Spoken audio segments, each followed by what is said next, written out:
a room that knew too much. At its peak, the Library of Alexandria held somewhere between 400,000 and 700,000 scrolls.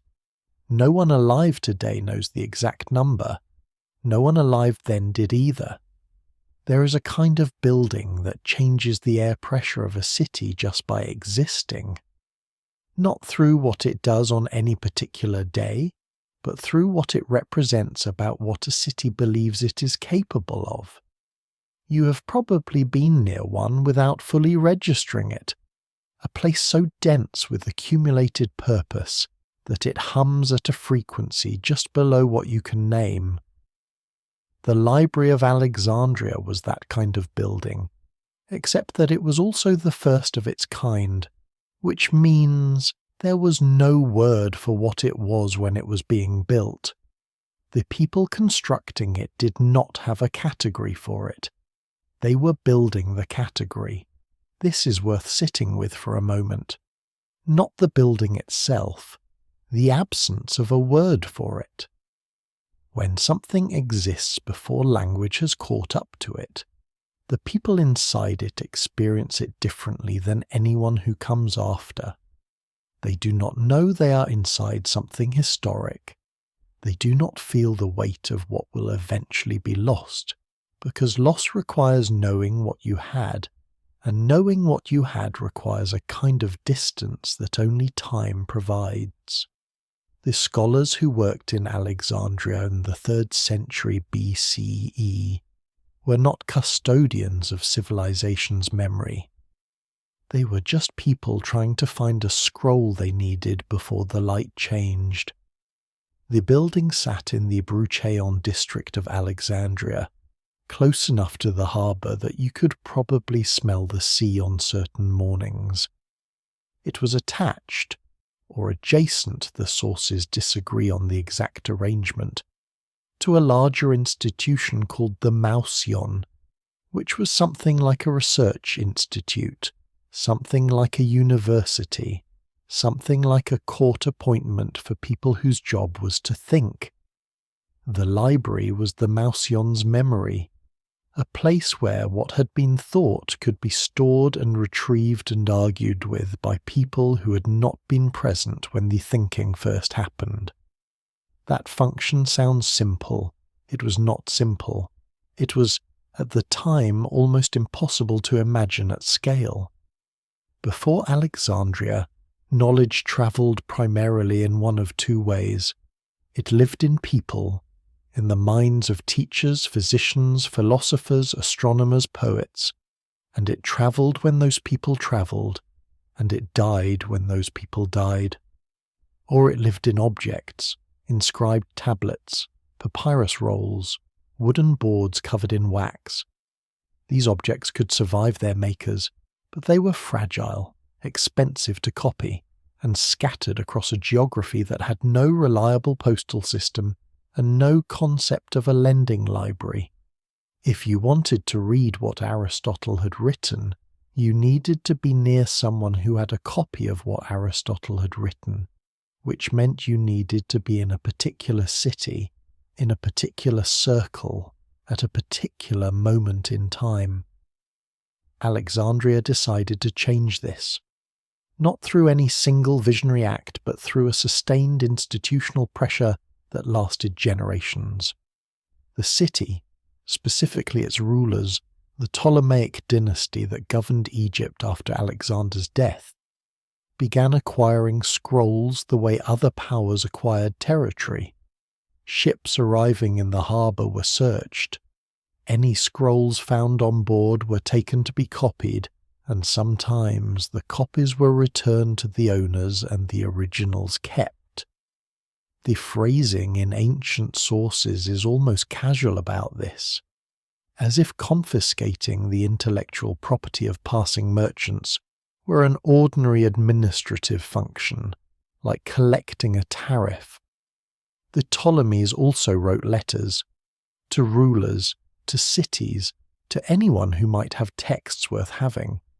They asked for loans, they offered money, they sent agents to Athens, to Rhodes, to wherever the books were. There is an account, possibly apocryphal but possibly not, of Ptolemy III borrowing the official Athenian state copies of the plays of Aeschylus, Sophocles, and Euripides, putting up an enormous deposit as guarantee of their return, and then keeping the originals and sending back copies, forfeiting the deposit without apparent embarrassment. What you get, if you do this for long enough and with enough resources, is a room, many rooms eventually, where the distance between ideas collapses. Think about what that means spatially. A physician working in Alexandria in 250 BCE could, in theory, walk from a scroll containing Hippocratic medical texts to a scroll containing Babylonian astronomical records to a scroll containing Egyptian mathematical problems in the time it took to cross a courtyard. These bodies of knowledge had developed in isolation from each other across centuries and thousands of miles. In Alexandria they were neighbours. The spatial proximity alone changed what was possible. Not because anyone necessarily read everything, no single person could, but because the possibility of connection existed in a way it had never existed before. There is something almost vertiginous about this if you let yourself feel it. Not the grandeur of it, the strangeness. Knowledge had always been heavy, slow, local. It moved at the speed of a person walking, or a boat sailing, or a letter carried by hand. And then there was this place where it had been gathered, where centuries of thinking from dozens of cultures sat in relative stillness, waiting. The scholars who worked there were not just doing research. They were doing something that had no name because it had never been done before. They were thinking inside a place that remembered more than any individual mind could hold. The director of the library, as a position that existed, that was appointed by the Ptolemaic rulers, that came with resources and status, would have walked through those rooms knowing that no single human being could read everything stored there in a single lifetime. This is not a comfortable knowledge. It is the kind of knowledge that changes how you hold your own thinking. When you are aware that the space you occupy contains more than you can ever fully access, you begin to understand your own understanding differently. You become aware of its edges in a way that people who have never been near such a place are not. The first director, traditionally identified as Zenodotus of Ephesus, was a literary scholar. He organized the Homer Scrolls. He compared different versions of the same text, noted where they diverged, tried to establish which words Homer had actually written versus which words had crept in through centuries of imperfect copying. This work, collating, comparing, establishing a text, was new. It required having multiple versions of the same document in the same room at the same time, which required a library. The library made the scholarship possible, and the scholarship made the library necessary, and the two things grew together in a way that was, at the time, unprecedented. Callimachus came later, not a director, but a cataloguer, possibly the most influential cataloguer in the history of human knowledge. He produced a work called the Pinaeus, a systematic catalogue of the library's holdings, organised by subject, with biographical notes on authors and descriptions of their works. The Pinaeus itself is lost. We know it existed because other ancient writers quoted it and referenced it. It ran to approximately 120 volumes. It was not a list. It was an attempt to impose navigable order on the largest collection of human thought that had ever existed in one place.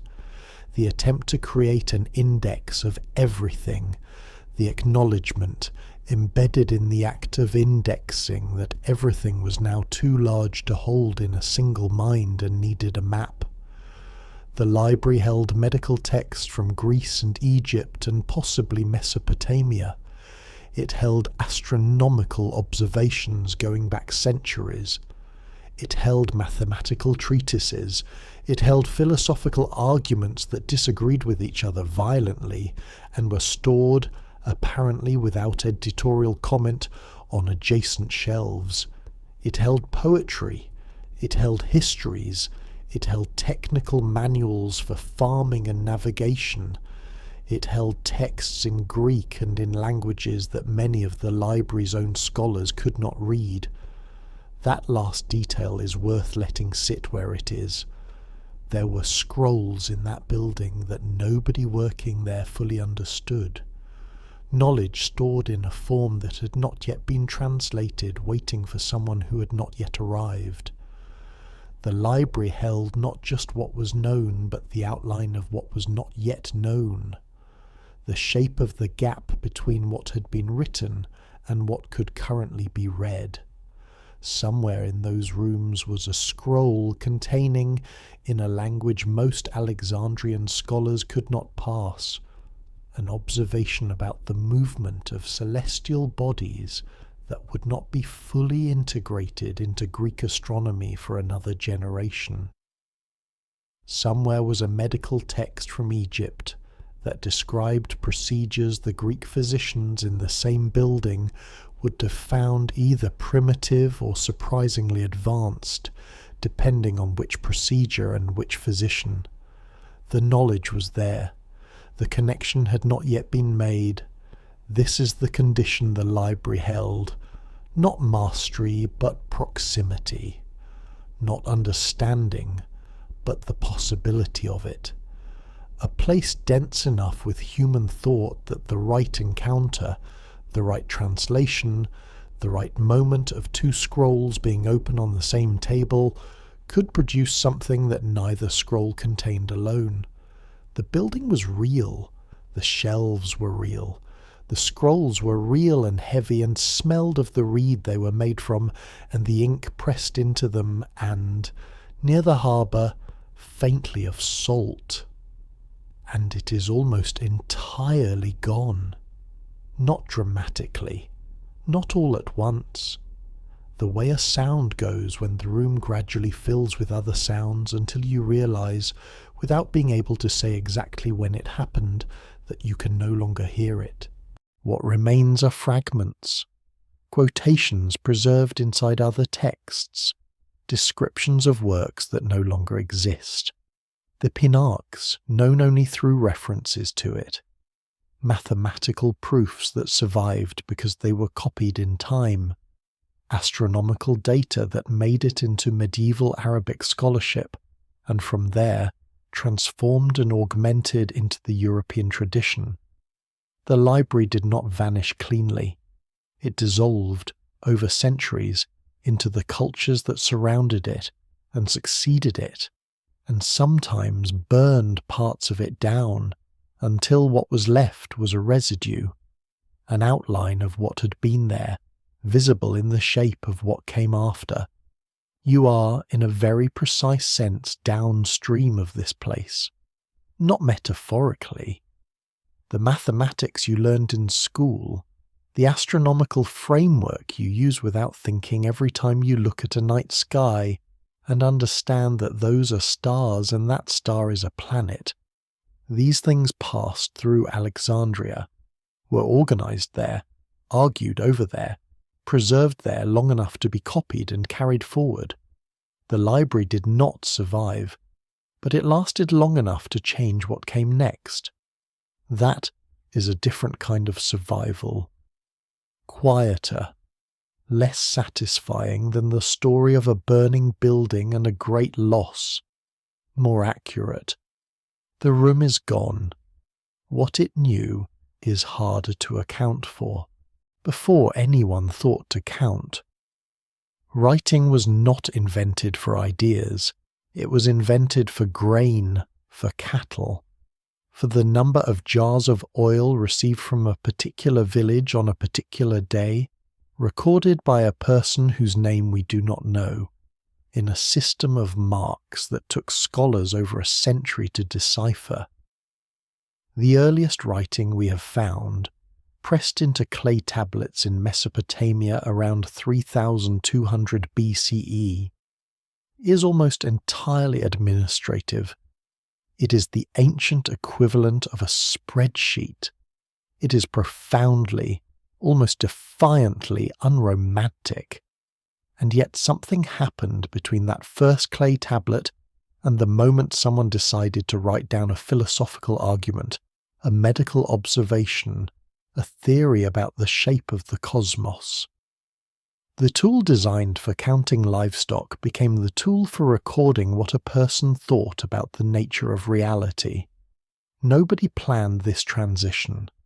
Nobody sat down and decided that writing was now going to do something different. It just gradually started doing something different. The way a path made for one purpose gets used by people going somewhere else, and eventually the somewhere else becomes the reason for the path. This matters for Alexandria because the library was, at its foundation, a consequence of this drift. It could not have existed without writing, which sounds obvious until you consider what writing actually is. Not a neutral technology, but a very specific kind of externalized memory, one that changes the nature of the thing being remembered in the act of recording it. When a physician in ancient Greece observed that a certain herb reduced fever in a certain kind of patient, that observation lived initially in the physician's mind. It could be transmitted to students through demonstration, through repetition, through the kind of learning that happens when one person watches another person work. This transmission was effective but narrow. It required presence. It required a relationship. It required the student to be in the same room as the teacher, and the teacher to still be alive, and the knowledge to survive the gap between one generation and the next without distortion. Writing changed this, not immediately, and not without introducing its own distortions. A written description of a medical procedure is not the same as watching one, and something is always lost in the translation from doing to describing. But writing made it possible for knowledge to outlive the person who held it, to travel without a body, to arrive in places the original knower had never been. The first medical texts written in Greek appeared sometime around the 5th century BCE. They are collected now under the name of Hippocrates, though almost certainly no single person wrote them all. The Hippocratic corpus is more like a tradition than an authorship, a gathering of texts produced by multiple physicians over multiple generations, unified loosely by a set of shared assumptions about how the body works and how a physician should behave. These texts were being copied and circulated for over a century before Alexandria existed. By the time the library began acquiring them, there were already multiple versions of some texts, already disagreements about which version was authoritative, already the problem that writing creates when it proliferates. Not too little information, but too much, in too many slightly different forms, with no reliable way to tell which copy was closest to the original observation. Zenodotus, working on Homer, was confronting the same problem with poetry that physicians and philosophers had been confronting with their own texts. Copying introduces error.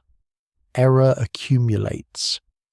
After enough generations of copying, you can end up with a text that differs in small but meaningful ways from what was first written.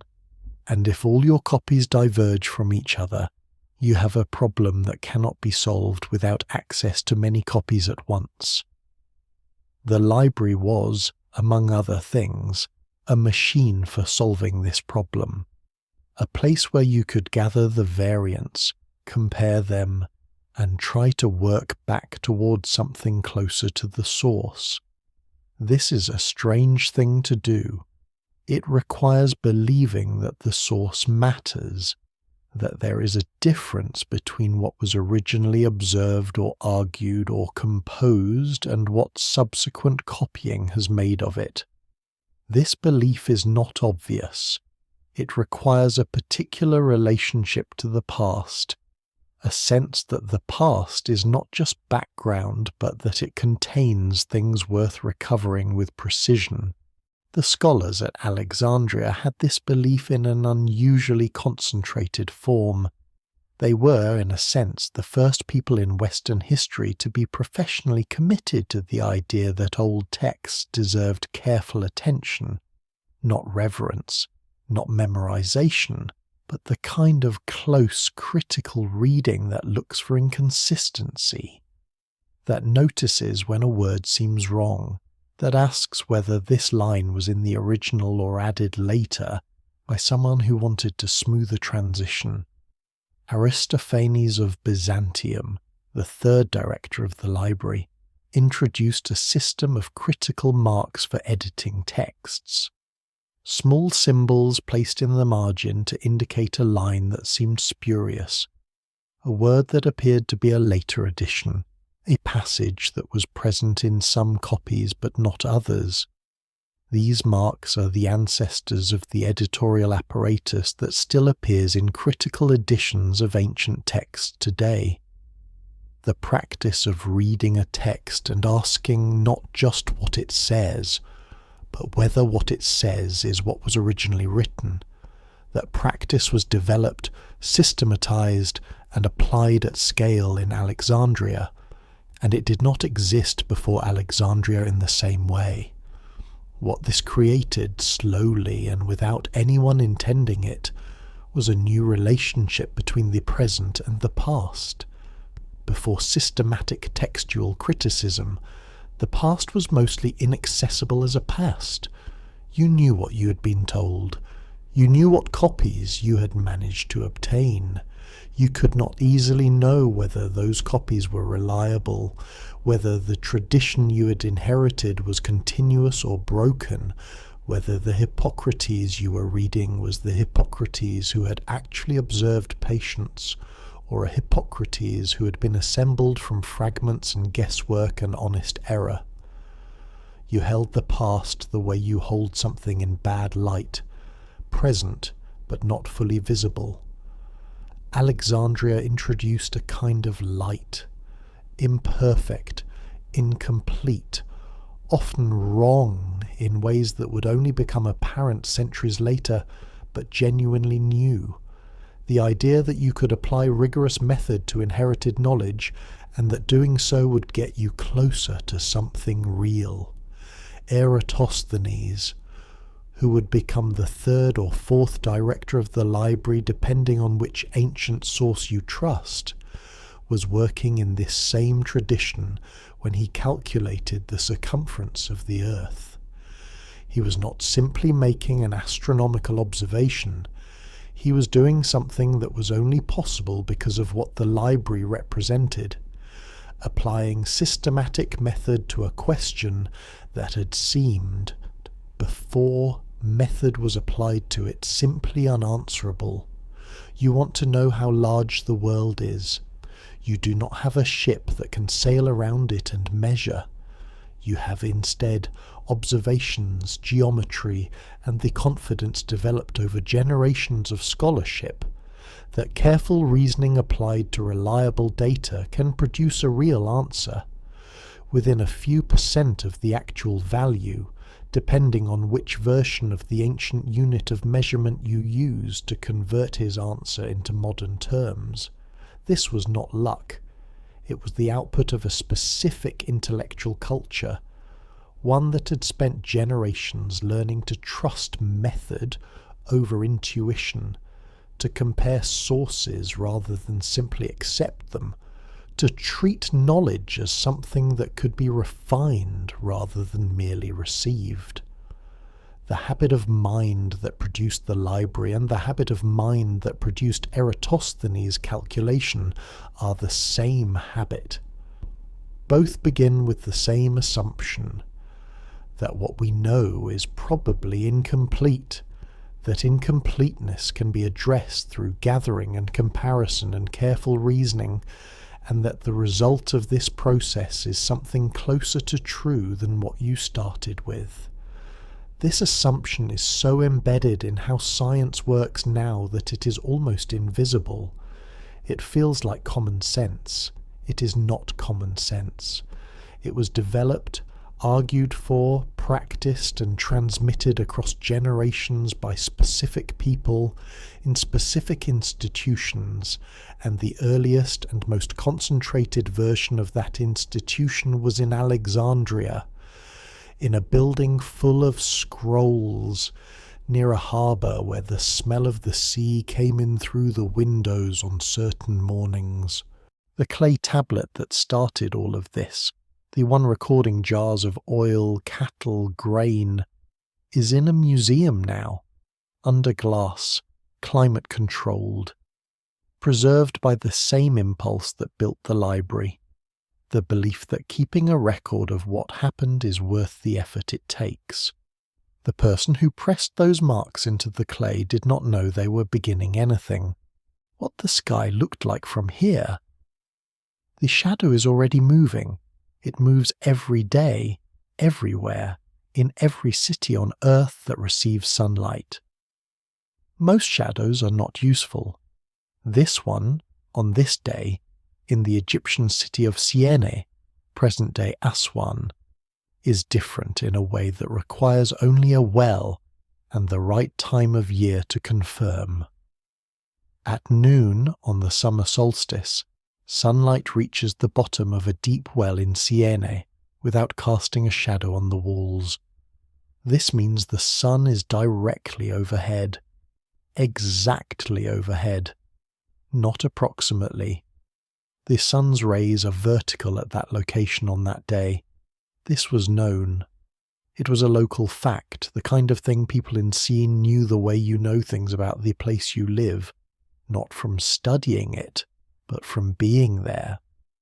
In Alexandria, roughly 800 kilometers to the north, the sun on the same day does not reach directly overhead. A vertical stick casts a shadow.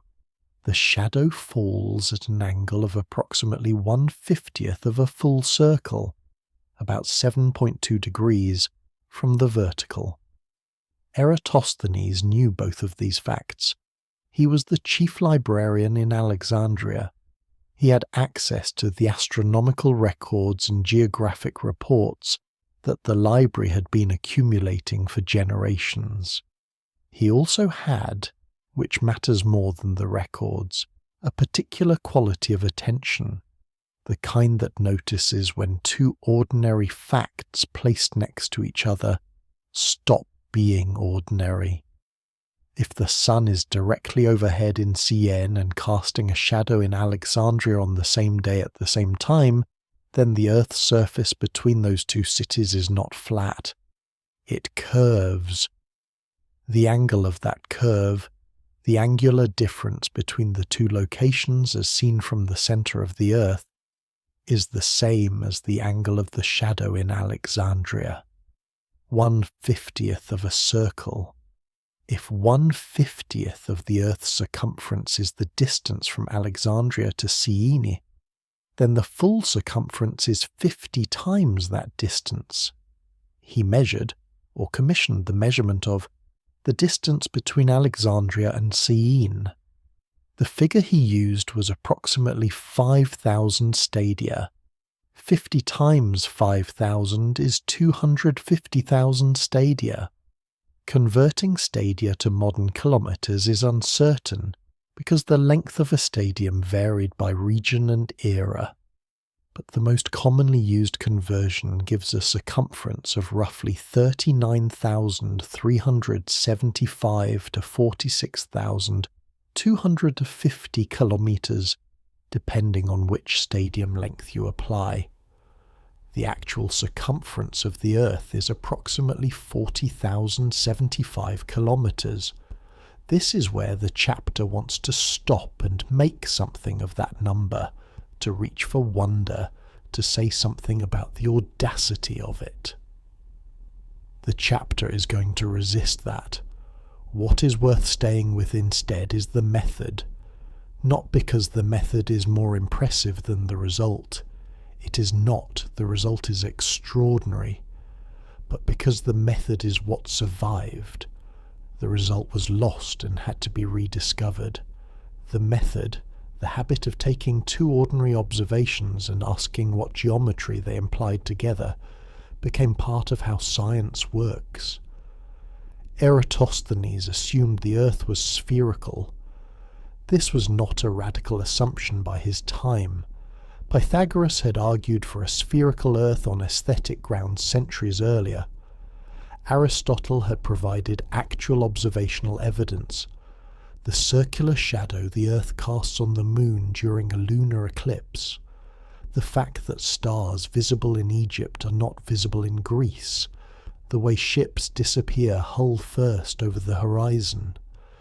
By the 3rd century BCE, educated people in the Mediterranean world generally accepted that the Earth was a sphere.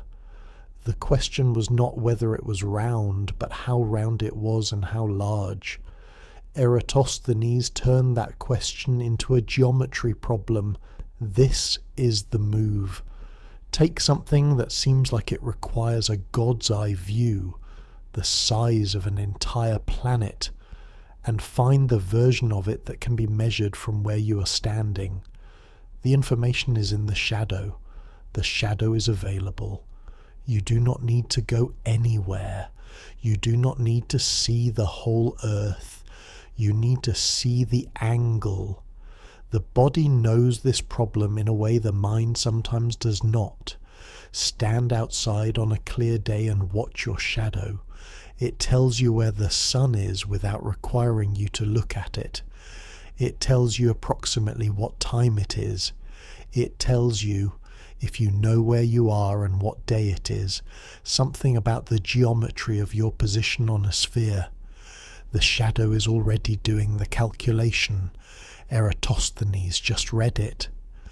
There is something quietly persistent about this. The idea that the answer was always available in the shadow, that it required no new instrument, no new observation, only the decision to take seriously what was already there. He also calculated the tilt of the Earth's axis, the obliquity of the ecliptic, with considerable accuracy. He produced a map of the known world that, while imperfect, was more systematically constructed than anything that had come before it, based on a coordinate system using lines of latitude and longitude. He wrote a 3-volume geographical work that has not survived except in fragments and summaries. He compiled a catalogue of 675 stars. He constructed what is known as the sieve of Eratosthenes, a simple algorithm for identifying prime numbers that is still taught in mathematics classes and still used in computational contexts where a straightforward implementation matters more than an optimized one. He did all of this in Alexandria, with access to the library. Late in his life, Eratosthenes went blind. Ancient sources report that he stopped eating and died, apparently by choice, sometime around 194 BCE. He would have been in his 80s. The sources do not dwell on this. It appears as a brief note, the way facts that are uncomfortable to interpret sometimes appear in ancient writing. Stated, filed, moved past. He had spent his life measuring things by their shadows and angles and relative positions. He had reconstructed the size of a planet from the behavior of light at noon in a well. Whether the darkness at the end felt like a closing, or simply like the light changing direction, there is no record of that. Medicine without a body. Something is being held open that would prefer to close. This is not metaphor. In the 3rd century BCE in Alexandria, physicians were doing something that had not been done before in the Greek medical tradition and would not be widely done again for nearly 2,000 years. They were opening human bodies, not after death, to prepare them for burial, but systematically, deliberately, with the intention of learning what was inside and how it worked, while the structures were still coherent enough to examine. Herophilus of Chalcedon arrived in Alexandria sometime around 300 BCE. What drew him there? The library, the Ptolemaic patronage, the concentration of scholars, is not recorded. What he did there is recorded imperfectly, in fragments preserved by later writers who were themselves working from sources that no longer exist. His own writings are gone. We know him entirely through what others said about him, which is an uncomfortable way to know anyone, especially a physician. He dissected human bodies. This is stated plainly in ancient sources, some of which also state that he vivisected condemned criminals, opened living bodies, with the permission of the Ptolemaic rulers. The vivisection claim is disputed by modern historians. Some argue it is a later slander, the kind of accusation that gets attached to figures who did transgressive things, so that the full weight of transgression can be placed on them, rather than on the practice they established. Others think it is probably accurate. The evidence does not resolve cleanly either way. What is not disputed is the dissection of the dead. Herophilus dissected human cadavers in Alexandria and recorded what he found, and what he found was different in important ways from what Greek medicine had previously believed was there. He described the brain in detail that had not existed in any prior medical text. He identified the cerebrum and the cerebellum. He described the meninges, the membranes surrounding the brain. He traced the optic nerves from the eyes back into the brain. He measured the ventricles, the fluid-filled cavities inside the brain, and concluded that the 4th ventricle in the brainstem was the seat of intelligence. He was wrong about that specific claim, but the structure he was describing, the 4th ventricle, is real, and his description of it was the first accurate anatomical description of any brain structure in the Western medical tradition. He distinguished between arteries and veins by their structure and their behavior. He understood that arteries pulsed and veins did not, and he used the pulse as a diagnostic tool in ways that were genuinely sophisticated, classifying pulses by their size, speed, rhythm, and strength, and relating these qualities to health states. He was working, in a sense, by feel, finding in the body's rhythms a language the body was speaking about its own condition. He identified and named the duodenum, the name he gave it, from the Greek for 12 fingers' breadth. A description of its length is still the word used in anatomy today. He is the reason that structure has that name. He touched it, measured it with his fingers, named it, and that name has persisted for 2,300 years through Latin, through Arabic, through every language medical education has passed through since. Erasistratus of CEOs worked in Alexandria around the same time, possibly as a colleague of Herophilus, Possibly not. The chronology is uncertain enough that some historians have them overlapping and others have them working in the same institution across different periods.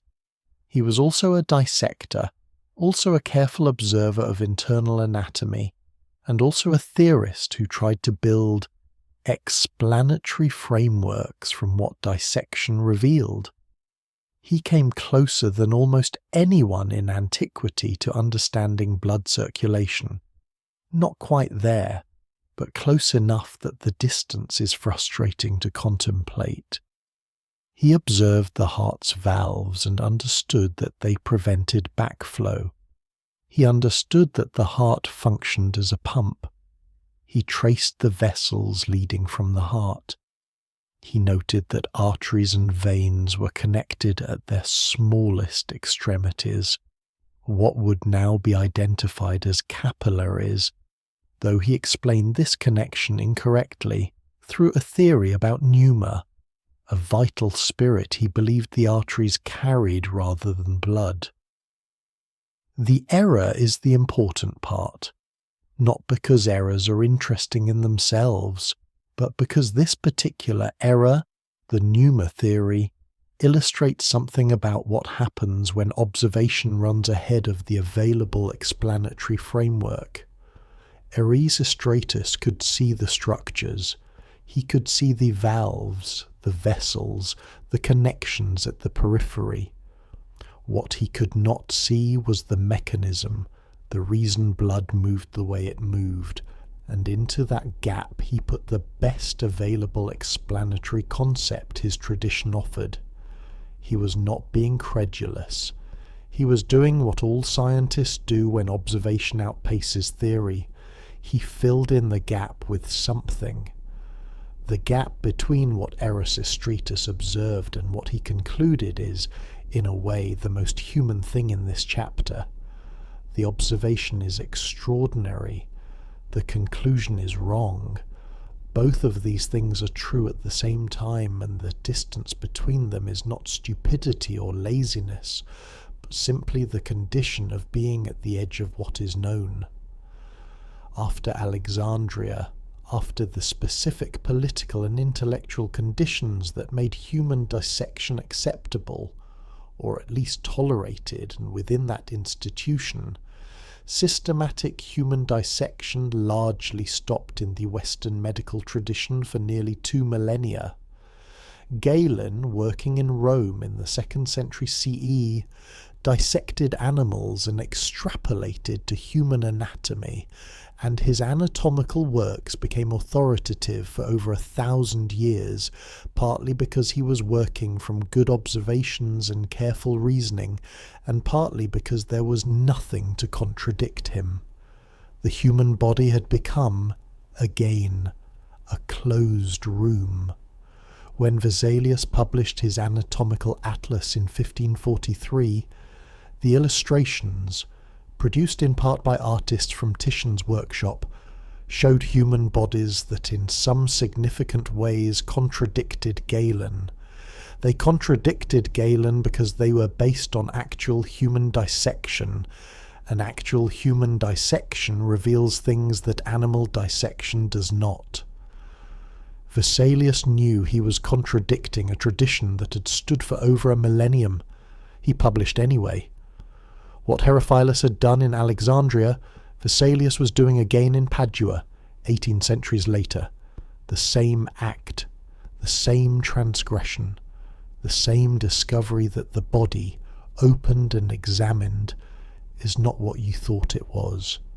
Something is still being held open. Something about what it means to know a body from the outside versus from within. Whether the knowledge gained by opening changes what you believe about the thing that was opened. These questions did not begin with Herophilus, and they have not ended yet. The 4th ventricle is there. It was there before he found it. It has a name now. His. The disagreement that never finished. The universe has a centre. Everyone agrees on this, except Aristarchus of Samos, who does not agree, who has not agreed, who has been sitting with his disagreement quietly in Alexandria for years now, and whose disagreement is so structurally inconvenient for everyone else that the easiest response is to note it, acknowledge it with a kind of academic courtesy, and continue believing he is wrong. He is not wrong. We are inside the disagreement now, not looking at it from outside, not summarizing it, but inside the specific intellectual pressure of a moment when two incompatible models of the cosmos are both available, both coherent, both supported by reasoning that is hard to dismiss, and only one of them is correct. This moment has a texture. It does not feel like a simple factual dispute. It feels like two different ways of experiencing space. Aristarchus proposed, sometime around 270 BCE, that the Earth moves around the Sun. This is the heliocentric hypothesis, and in the 3rd century BCE it was not a discovery. It was an argument, a piece of mathematical reasoning, an attempt to explain the observed movements of celestial bodies by putting the Sun at the centre of the system rather than the Earth. His original work making this argument on the sizes and distances of the Sun and Moon survives. It is the only work of his that does. Somewhat perversely, the surviving work is not the one where he argues for heliocentrism. It is an earlier work on solar and lunar geometry. The heliocentric proposal is known only from references in other ancient writers, particularly Archimedes, who mentions it as a hypothesis Aristarchus put forward. Archimedes did not accept it. Most astronomers in the ancient world did not accept it. The reasons were not unreasonable.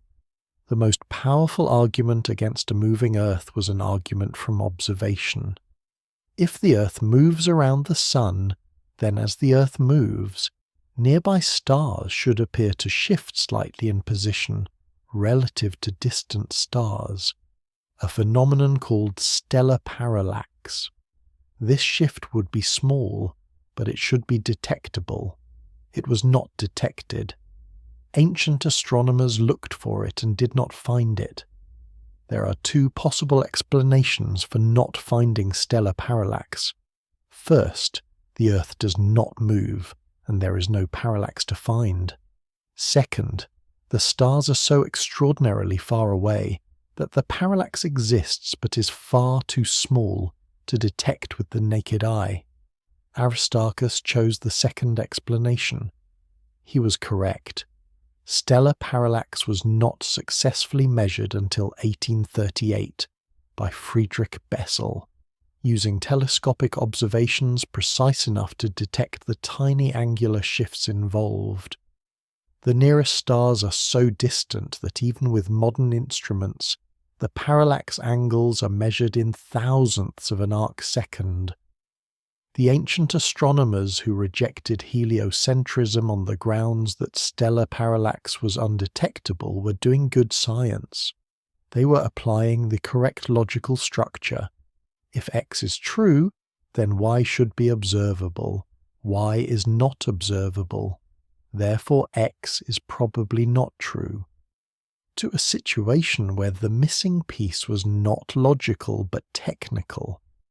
They did not have instruments capable of measuring angles small enough to detect the parallax of even the nearest stars. Their conclusion was wrong, but their reasoning was sound given what they could observe. This is the hum the chapter mentioned earlier, the low-frequency disagreement that does not resolve, because both sides are, within their constraints, correct. Aristarchus is right about the structure of the solar system. His opponents are right that the observable evidence does not support his model. The dispute sits in the gap between what is true and what can be measured, and that gap cannot be closed by argument alone. It requires an instrument that does not yet exist. Hipparchus, working in the 2nd century BCE, slightly after the peak of the library's influence but still within the tradition it had established, produced astronomical work of such precision and scope that it effectively set the terms of Western astronomy for the next 1,400 years. He compiled a star catalogue of 850 or more stars, assigning each a position and a brightness rating. He discovered the precession of the equinoxes, the slow wobble of the Earth's rotational axis that causes the point in the sky where the sun crosses the celestial equator to shift gradually over a 26,000-year cycle. He developed mathematical tools for predicting the positions of the sun and moon that were accurate enough to be useful for centuries after his death. Hipparchus worked within a geocentric framework. The Earth at the centre, the sun and planets moving around it in circles or combinations of circles. His model was not simple. It required epicycles and eccentrics, and a considerable amount of mathematical machinery to match the observed planetary motions. But it worked, in the sense that it produced predictions accurate enough for practical astronomical purposes. Ptolemy, working in Alexandria 3 centuries after Hipparchus, synthesized and extended this geocentric tradition into a comprehensive mathematical model of the cosmos, the Almagest, that remained the authoritative astronomical text in the Islamic and European traditions until Copernicus. It was a geocentric model. It was wrong about the structure of the solar system. It was also, for its stated purposes, quite good. It predicted planetary positions well enough for navigation, timekeeping, and calendar calculation.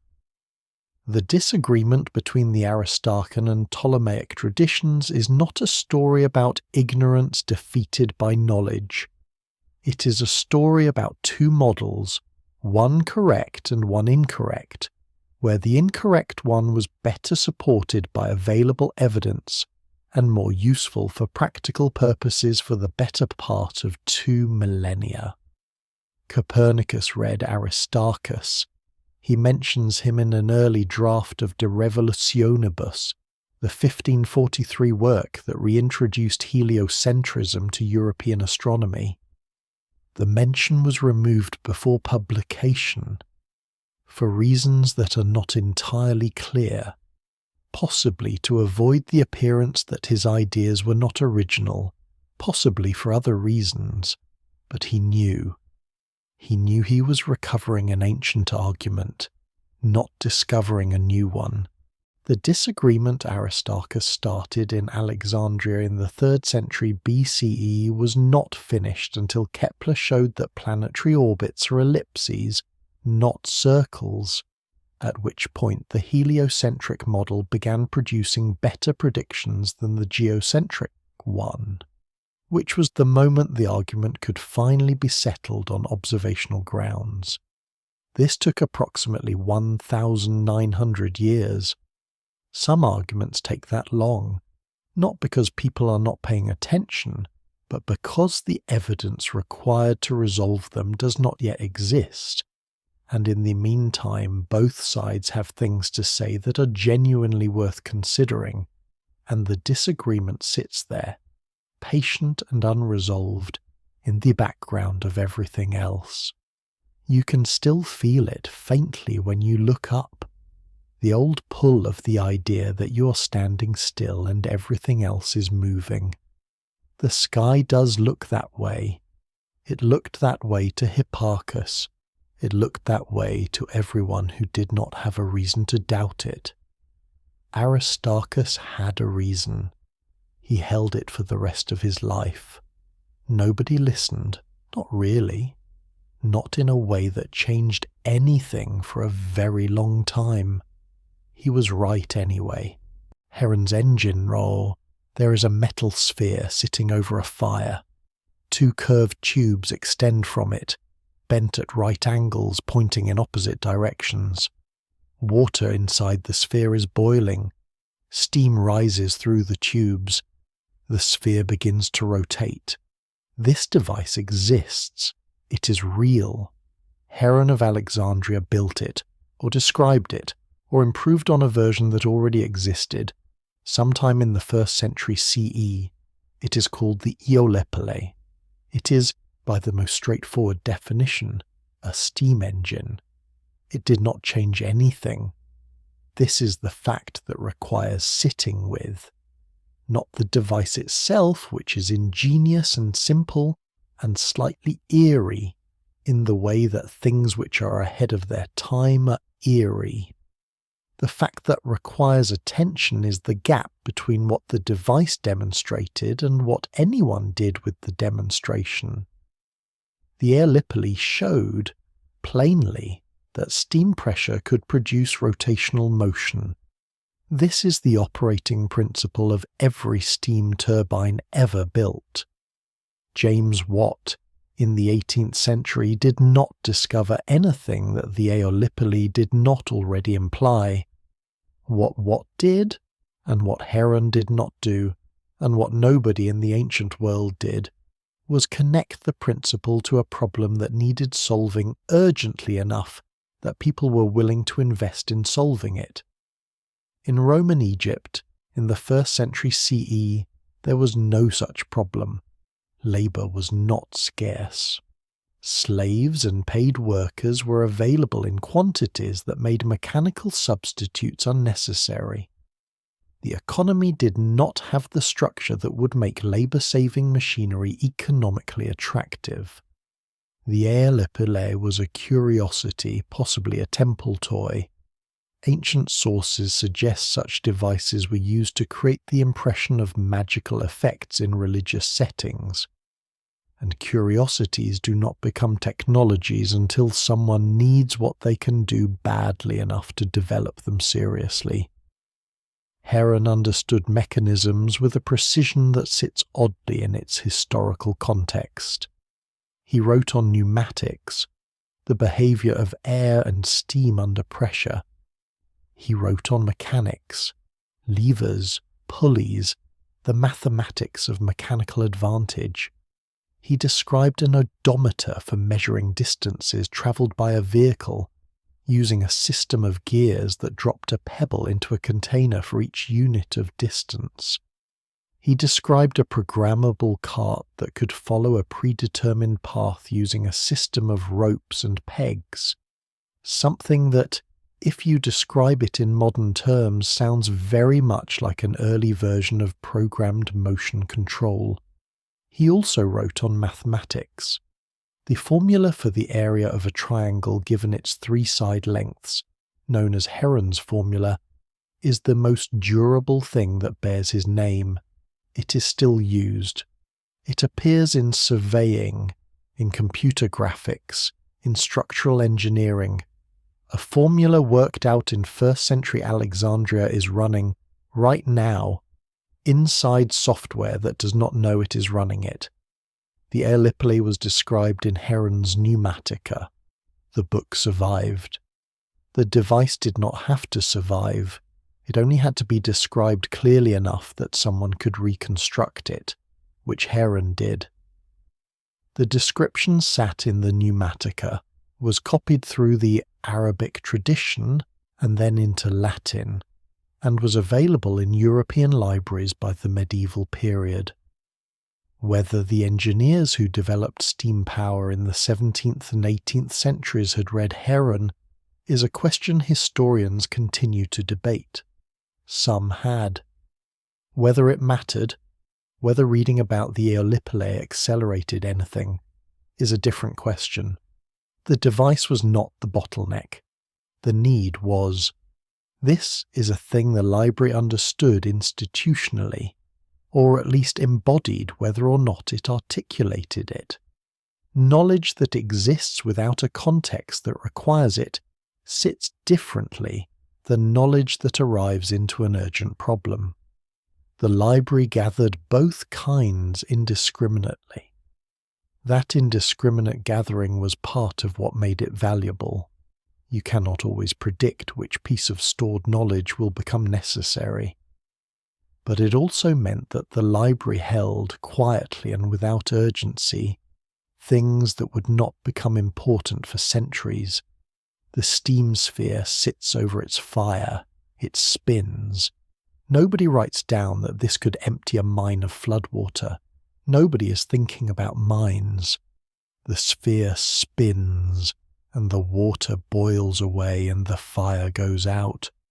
The room it was in is gone. The sphere is gone. The description remains in a book copied by hands that could not have imagined where the idea would eventually go. 11 languages for the same silence. Before you can read something, you have to be able to read it. This sounds like a tautology. It is not. It is a description of an actual problem that the Library of Alexandria faced, that every library that attempts universality faces, and that has no clean solution, only a series of partial solutions that introduce their own complications. The library held texts in Greek, obviously, since Greek was the administrative and intellectual language of Ptolemaic Egypt, and the primary language of the scholars who worked there. But it held, or attempted to hold, much more than that. Egyptian texts in hieroglyphic script, which required specialized training to read, and which encoded a cosmological and medical and administrative tradition that was centuries older than Greek philosophy. Texts in Demotic, the cursive Egyptian script used for everyday documents. Texts in Aramaic, which was the lingua franca of large parts of the Near East. Texts in Hebrew. Texts in Babylonian cuneiform, which preserved astronomical observations going back to the 8th century BCE, and which a Greek astronomer could not read without help that was not always available. And, most consequentially for the history of what happened to the library's influence, texts that would eventually need to move into Arabic, a language that did not yet exist as a written scholarly medium in the 3rd century BCE, but that would become, 800 years later, the primary vehicle through which ancient knowledge survived and was transmitted to the medieval world. Translation was not a minor activity at Alexandria.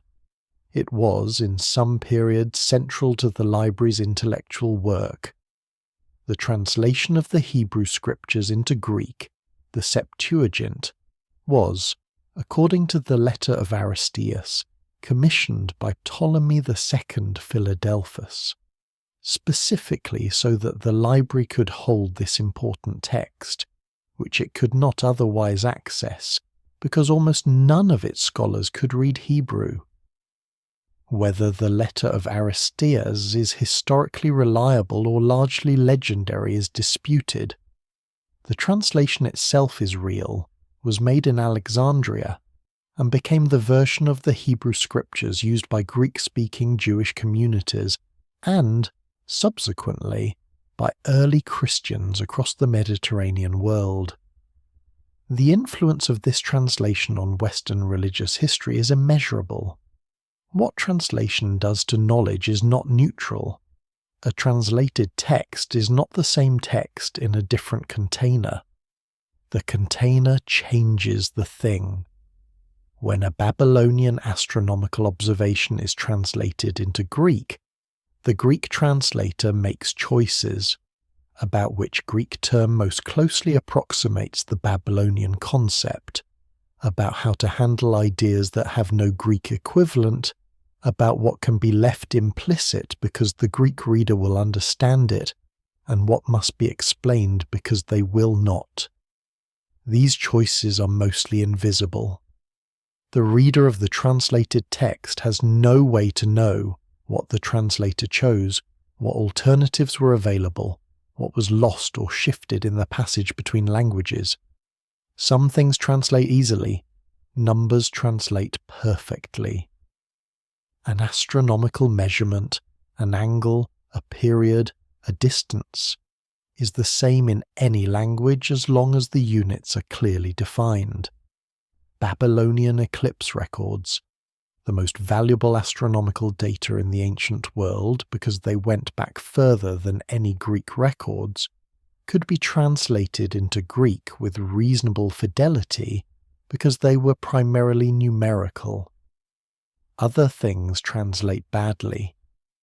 Medical concepts rooted in a specific understanding of the body, an Egyptian or Babylonian theory of disease that locates illness in a relationship between physical symptoms and cosmological conditions, do not map cleanly onto Greek humoral theory. A translator working between these traditions has to choose, translate faithfully, and produce something that will seem alien or irrational to a Greek reader, or translate interpretively and lose the original framework in favour of one the reader can accept. Both choices are losses. The question is which kind of loss you can live with. The scholars at Alexandria were aware of this problem in a way that earlier translation practice had not been. Working in a building full of texts in multiple languages, surrounded by colleagues who had different primary languages and different intellectual traditions, the Alexandrian scholars developed something that might be called translation criticism, an awareness that translated texts were interpretations, that different translations of the same text could diverge in meaningful ways, and that the divergence itself was worth studying rather than resolving by fiat. This awareness produced, among other things, the textual criticism practiced by Zenodotus and his successors. When you have multiple versions of the same text, some in the original language, some translated from a translation, and you want to establish what the text actually says, you have to think carefully about what kind of authority each version has. A translation into Greek of an Egyptian medical text is not equivalent to the Egyptian original. A copy of a Greek philosophical text that has been translated into Aramaic and back into Greek has passed through at least 2 points of potential distortion. The Alexandrian scholars knew this. They did not always know what to do about it, but they knew it, and their knowing it is legible in the editorial marks Aristophanes of Byzantium put in the margins of texts and in the careful attributions and caveats that appear in the Pinaikes, Callimachus's great catalogue. There is something exhausting about this problem if you let yourself fully inhabit it. Every text in the library was, in some sense, already at a distance from whatever event or observation or argument originally generated it. The Hippocratic texts had been copied and recopied. The astronomical records from Babylon had been translated. The philosophical arguments had been summarized and excerpted, and had their context stripped away by the process of being copied out of longer works. The library held not knowledge in its original state, but knowledge after passage, knowledge that had travelled, been handled, been changed by the hands it had passed through. And yet the alternative is no record at all. The alternative is the knowledge dying with the person who held it, the observation lost when the observer died, the argument vanishing when the last person who had heard it made was gone. An imperfect record is not the same as no record. A translation that loses something is not equivalent to silence. The library understood this, institutionally, even if no single person there articulated it in those terms. It preserved what it could, in the form it could preserve it, with the tools available, knowing the result was imperfect and judging imperfection preferable to loss. The Rosetta Stone, found in 1799, studied by Thomas Young and Jean-François Champollion in the 19th century, used to crack the decipherment of Egyptian hieroglyphics, is a product of this same multilingual world. It was inscribed in 196 BCE, during the reign of Ptolemy V, in 3 scripts: hieroglyphic, demotic, and Greek. The decree it records is administrative, not profound, but the choice to record it in 3 scripts, to make the same information available to readers who could access it in different ways, is a gesture the library would have recognized. Redundancy across languages as a hedge against the loss of any single one. The 11 languages are not a real count. There is no authoritative list of how many languages were represented in the library's holdings. The number is a placeholder for a fact that cannot be precisely stated. The library held more languages than most of its scholars could read, and this was considered a feature, not a problem. A building that contained texts no one currently working there could fully understand was not failing at its purpose. It was holding something in trust for a reader who had not arrived yet. That reader sometimes arrived, sometimes did not. The texts in Demotic that sat in the library, unread by most of the Greek scholars who worked nearby, eventually contributed to the Egyptian medical tradition that passed into Arabic medicine and from there into medieval European practice. The Babylonian astronomical records, translated imperfectly but translated nonetheless, contributed to the mathematical astronomy of Hipparchus and Ptolemy. The Hebrew scriptures, in their Greek translation, shaped the theological vocabulary of early Christianity, and through it the intellectual culture of medieval Europe. The knowledge travelled. It changed in travelling. Some of it arrived somewhere that could use it. Some of it did not arrive at all. The library did not know which parts would make it. It kept everything it could, in every language it could get, because the alternative, deciding in advance what was worth keeping, was a more dangerous kind of loss than the imperfect preservation of everything.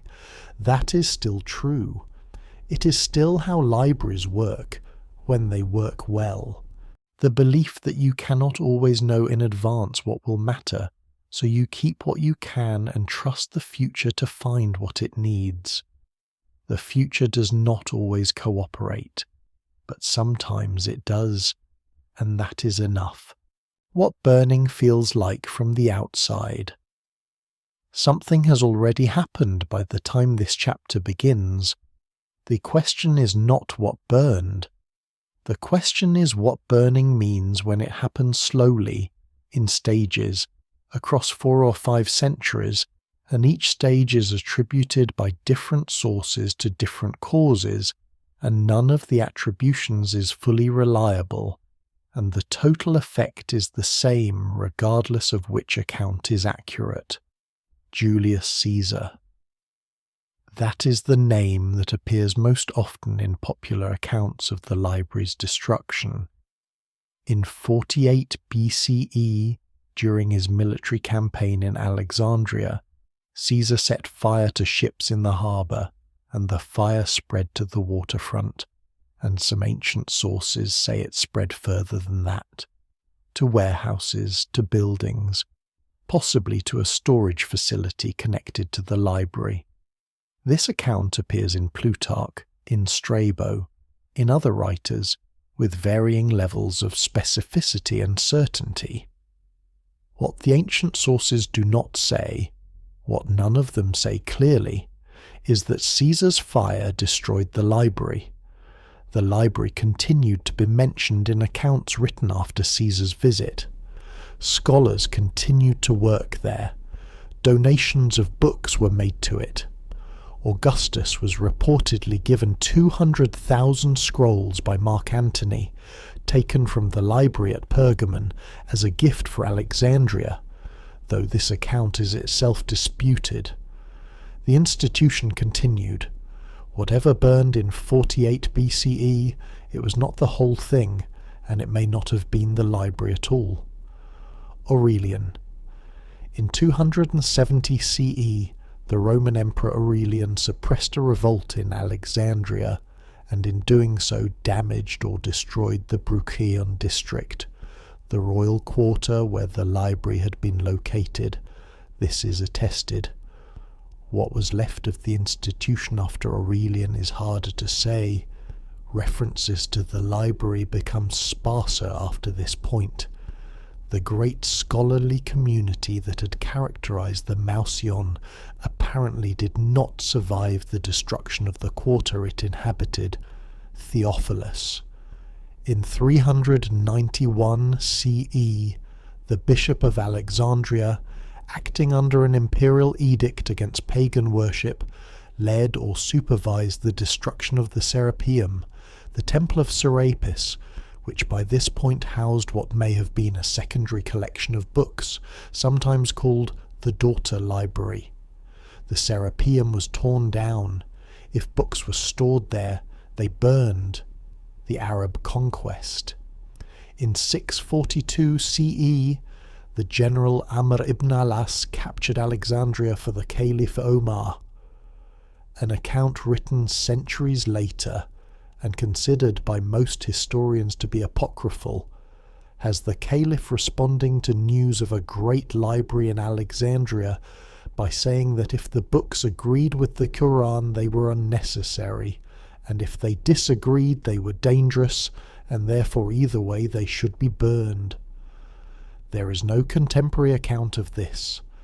The story appears first in sources written 500 years after the supposed event. Most historians discount it. What this sequence of events produces is not a clean story of destruction. It produces something more uncomfortable, a gradual, distributed, multiply-cause diminishment that cannot be attributed to any single actor or moment without distortion. The library did not have one ending. It had many, each one partial, each one carrying its own freight of cause and context, and the accumulated effect of all of them together was the silence where the library used to be. Fire is loud, neglect is quiet, funding withdrawn, scholars not replaced when they die, books not copied when they deteriorate, a political shift that makes the institution less central to whoever holds power. These causes leave no dramatic trace. They accumulate the way sediment does, and one day the thing they have been accumulating against is simply no longer there, and there is no single moment to point to and say, "There, that is when it ended." This is harder to mourn than a burning.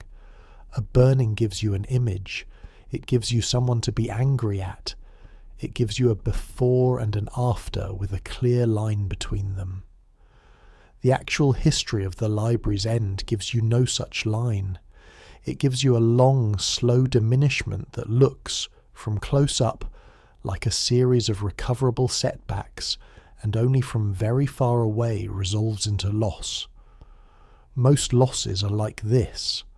The dramatic version, the single fire, the night everything changed, is easier to hold in the mind. The actual version requires you to sit with something more diffuse, and in some ways more distressing. The knowledge that important things end not with a catastrophe, but with a slow reduction in the conditions that made them possible. The library needed resources. It needed political support. It needed a scholarly community willing to do the work of copying, cataloguing, translating, arguing. It needed a city stable enough and wealthy enough to sustain all of this. When any of these conditions degraded far enough, the library degraded with it. The scrolls that were lost in different ways at different times by different hands for different reasons. Some burned, some simply decayed, papyrus being a material with a finite lifespan that requires active maintenance, regular copying, controlled storage, to extend beyond a few centuries. Some were removed, some were never replaced after whatever destroyed the copies that existed. The silence is not located at any single point on the timeline. It settled gradually over centuries like dust. What is left is what always remains after something has been present and then is not, an outline, the shape of what was there, visible in the things that reference it, in the fields of knowledge it touched and changed, in the questions that were being asked inside it that had to be asked again, somewhere else, much later, by people who did not know they were asking them for the second time. Hypatia, walking. She's already in motion when this chapter finds her. The city she's walking through is not the city the library was built in. 300 years separate Hypatia from the height of Alexandrian scholarship, and 300 years in a city like Alexandria, a city that had been conquered, damaged, rebuilt, Christianized, politically reoriented and structurally altered several times over, is enough time for the ground to change quality underfoot in ways that are not immediately visible but are felt. Hypatia was born around 360 CE, the daughter of Theon of Alexandria, a mathematician and astronomer who was one of the last scholars to work in what remained of the Mosaean tradition. Theon edited and commented on Euclid and Ptolemy. He was systematic, careful, and working in a tradition that was already, in his time, more custodial than generative, preserving and transmitting rather than discovering and arguing. He taught his daughter mathematics and astronomy and apparently philosophy, and she became more prominent than he was, which is not the most common outcome. She lectured. This is the thing that keeps coming back when you try to hold Hypatia clearly. Not her mathematical work, though that was real, but the fact of her lecturing publicly to audiences that included pagans and Christians and civic officials and students from outside Alexandria who had come specifically to hear her.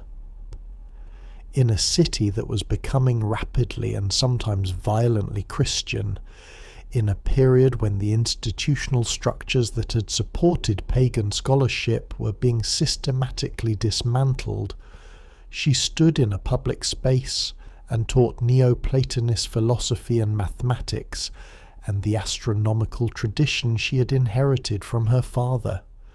She also wrote, or co-wrote with Theon, commentaries on Ptolemy's Almagest and on Diophantus's Arithmetica and on the Conics of Apollonius. None of these texts survive in their original form. They survive as influences on other texts, cited, quoted, absorbed. The commentary tradition was how ancient scholarship reproduced itself, one generation's understanding of a text becoming the frame through which the next generation approached it, and Hypatia was working at a late and particularly pressured moment in that tradition. Her student Synesius of Cyrene, a man who became a Christian bishop while remaining devoted to Hypatia, left a series of letters that are among the most immediate documents of what it felt like to be near her. He wrote to her about mathematical instruments, about personal crises, about the work he was doing and the work he wanted to do. He treated her as an intellectual authority without qualification. The letters do not feel like correspondence between a student and a famous teacher. They feel like correspondence between two people who trusted each other, and that texture, the texture of genuine intellectual trust, is one of the more affecting things that survived from the period. In 415 CE, Hypatia was killed. A mob, associated by ancient sources with Christians and by some accounts with followers of the Bishop Cyril of Alexandria, attacked her in the street, dragged her from her carriage into a church, and murdered her.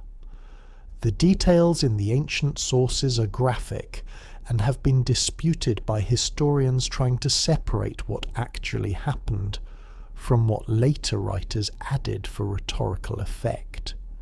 That she was killed, that the killing was connected to the political and religious tensions of the period, that it ended the last significant chapter of the Alexandrian scholarly tradition. These things are not seriously disputed. What she was walking through in the years before this was a city that had changed the terms of what was possible for someone like her. The Serapeum had been destroyed in 391 CE, a quarter century before her death.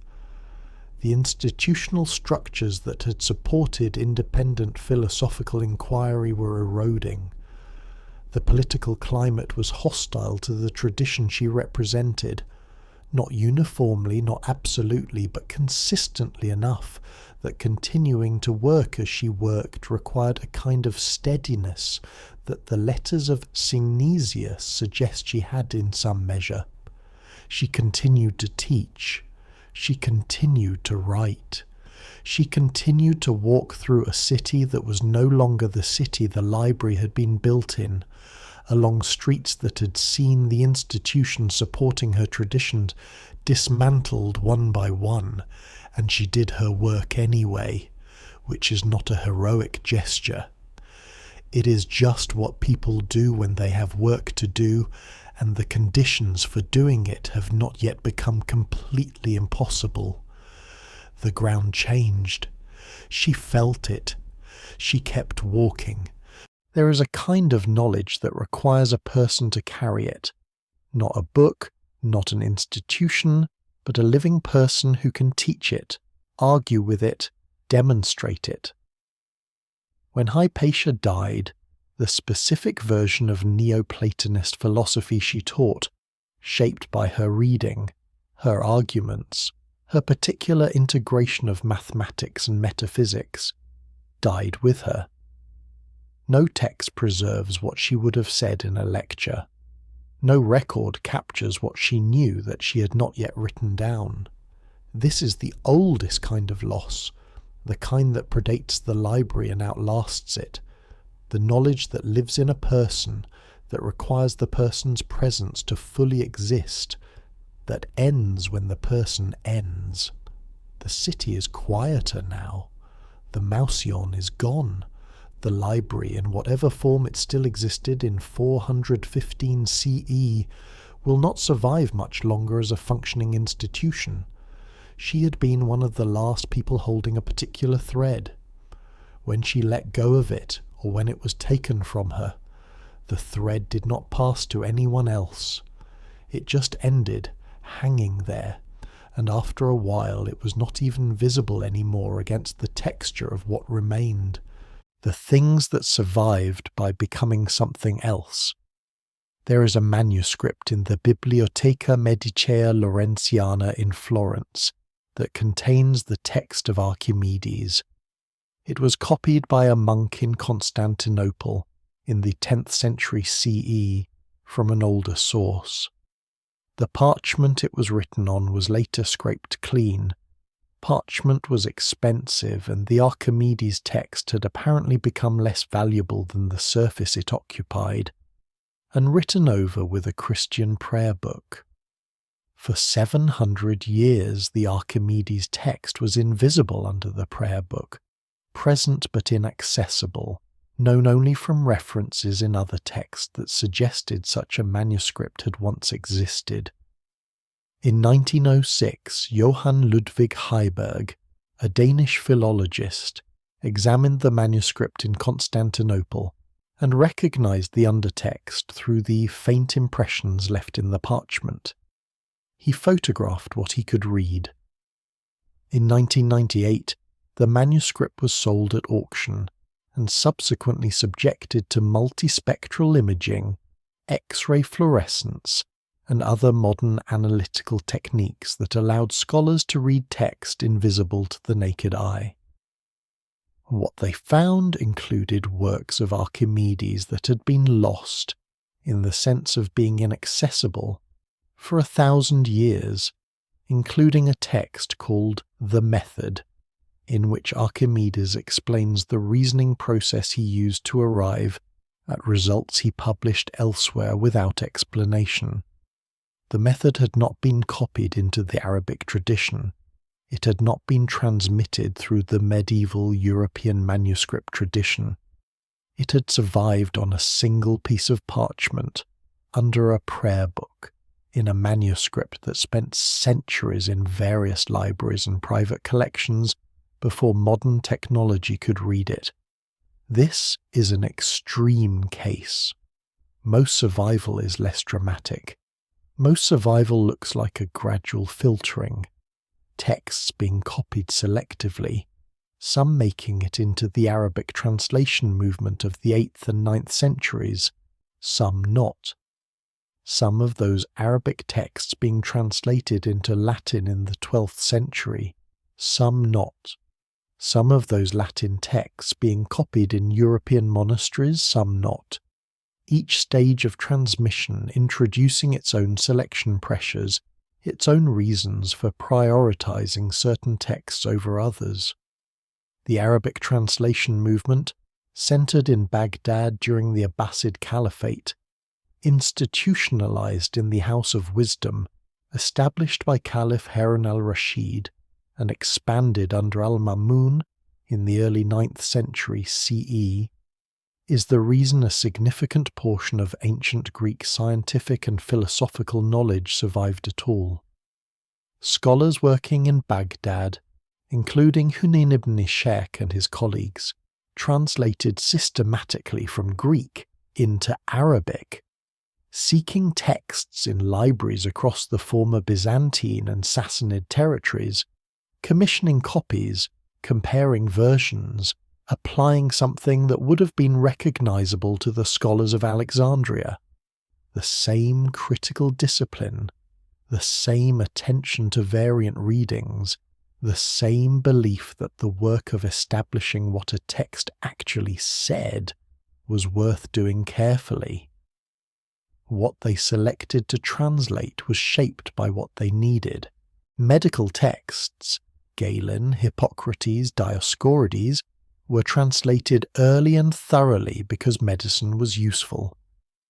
Mathematical and astronomical texts, Euclid, Ptolemy, Archimedes, were translated because they were needed for practical purposes, navigation, calendar calculation, architecture, optics.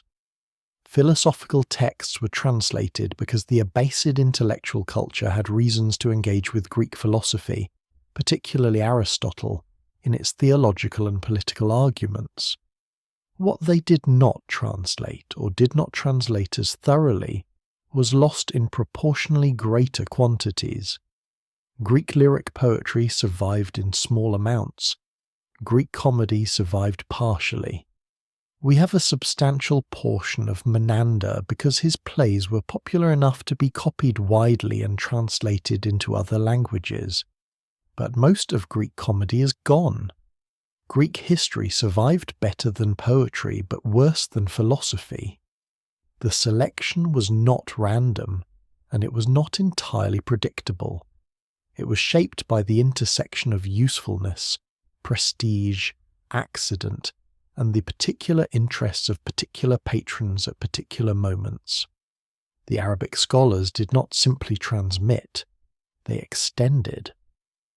Al-Khwarizmi, working in Baghdad in the 9th century, synthesized Greek mathematical tradition with Indian numerical notation to produce the foundations of algebra.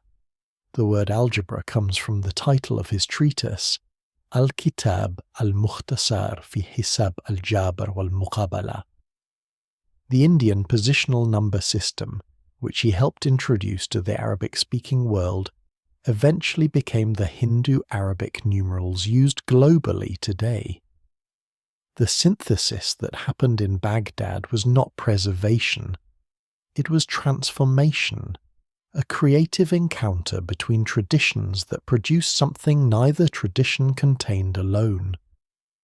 When the Latin translation movement of the 12th century began, centered in Toledo and other cities on the frontier between Islamic and Christian Iberia, European scholars encountered not the original Greek texts, but Greek texts as understood, extended and transformed by centuries of Arabic scholarship. They were reading Aristotle through Averroes. They were reading Galen through Avicenna. The Islamic philosophical and medical traditions were not transparent windows onto the ancient world. They were intellectual traditions in their own right, and the Greek material had been fully integrated into them, transformed by centuries of engagement and argument and extension. This is the pattern. Knowledge survives by being useful to someone, and being useful to someone means being changed by their use of it. The Babylonian astronomical data that reached Hipparchus through imperfect translation changed as it entered Greek mathematical astronomy. The Greek medical texts that reached Avicenna changed as they entered Islamic medical theory. The Arabic astronomical and mathematical knowledge that reached European scholars in the 12th century changed again as it entered the scholastic tradition. At no point in this chain is there a clean, uncorrupted transmission. At every point there is loss and addition, misunderstanding and insight, deliberate change and accidental transformation. What arrived in Renaissance Europe as the classical inheritance was a multiply translated, multiply transformed, multiply augmented body of knowledge that bore a complex relationship to what had sat on the shelves in Alexandria. And it was enough to seed the scientific revolution, enough to provide the mathematical and observational foundations on which Copernicus and Kepler and Galileo built, enough to give European natural philosophy the tools it needed to begin producing knowledge that would eventually surpass what the ancient world had achieved. The Archimedes manuscript, scraped and written over and forgotten and rediscovered, is a concentrated version of a story that happened diffusely across the entire intellectual inheritance of the ancient world. Survival through transformation, presence through absence. The thing that remained was not what had been there, but it was enough, in the form it had become, to carry forward something essential. Not the original, but the possibility of the original's continuation. Something went. Something came through. The two facts do not cancel each other out. All the water that remembers, something has already finished. It is not clear when it finished. That is the first honest thing to say about it. There was no final day. No last scroll copied, no scholar who knew, walking out of a room that no one would walk back in. The ending distributed itself across centuries until it was simply the condition of the world that the library was gone, and there was no moment from which to measure backward to when it had not been gone. What remains is inference. We know the library existed because people who used it wrote about it. We know what some of it held because scholars who read there quoted what they read.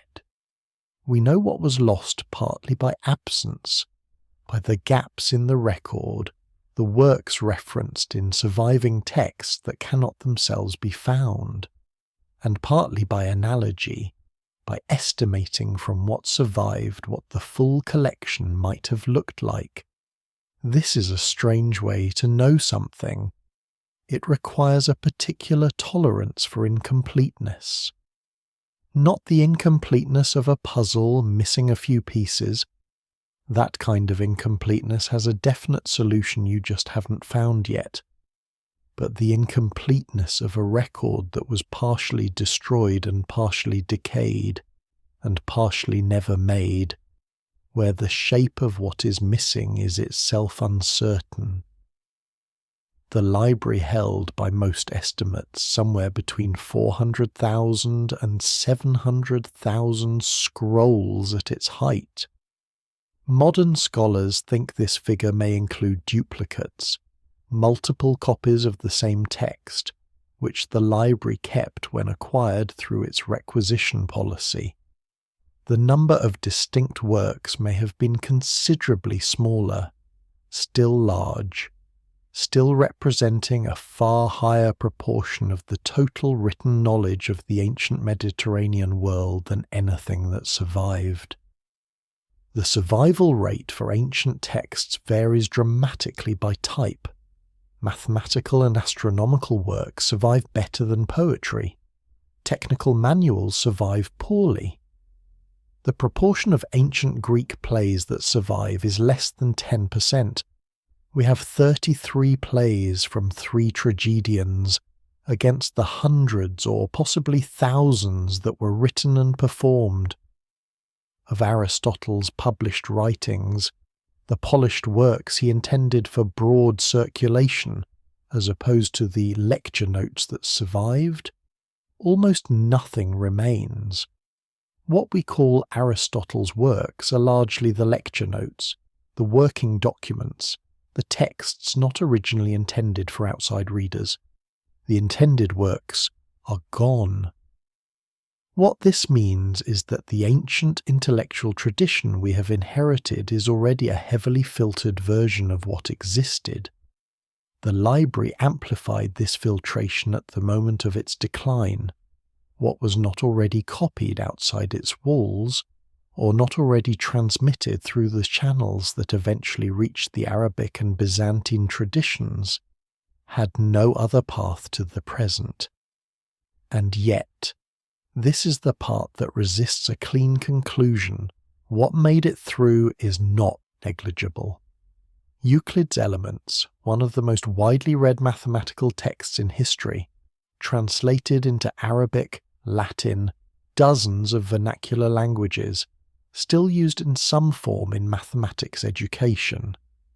The astronomical tradition that runs from the Babylonian records through Hipparchus and Ptolemy, through Al-Battani, through Copernicus and Kepler, a continuous if multiply transformed thread of careful sky-watching and mathematical refinement. The medical tradition from Hippocrates through Galen, through Avicenna, through Vesalius, imperfect and sometimes badly wrong but generating, through the process of being argued with and corrected, something increasingly accurate over time. These traditions did not come through cleanly. They came through changed, translated, augmented, sometimes corrupted, always bearing the marks of the hands that had transmitted them, but they came through. The knowledge that the earth is spherical, that its size can be measured from shadows, that human bodies have an internal structure that can be systematically described. This knowledge did not have to be rediscovered from scratch. It was waiting, in the form it had taken after centuries of transmission, for the people who would need it. There is a text called On the Sizes and Distances of the Sun and Moon by Aristarchus that survives intact. It was copied through the Byzantine manuscript tradition, translated into Arabic, and eventually printed in the 16th century. It is not the heliocentric work. That is lost. This surviving work uses geometric reasoning to estimate the distances and sizes of the sun and moon from the angle of the moon's shadow during a lunar eclipse and from observations of the half-moon. Aristarchus's method was correct. His observations were not precise enough to give accurate results. His estimate of the sun's distance was about 20 times too small. But his geometry was right, and the problem he was solving is the same problem modern astronomers solve with better data. The sentence survived because Archimedes quoted it, and Archimedes' text survived under a prayer book, and the prayer book survived in Constantinople, and Constantinople survived long enough for the manuscript to reach Florence, and Florence survived long enough for scholars to find it. A very long chain. Many points at which it could have broken. It did not break at those points, for reasons that were not guaranteed and are not fully known. The sentence is still there,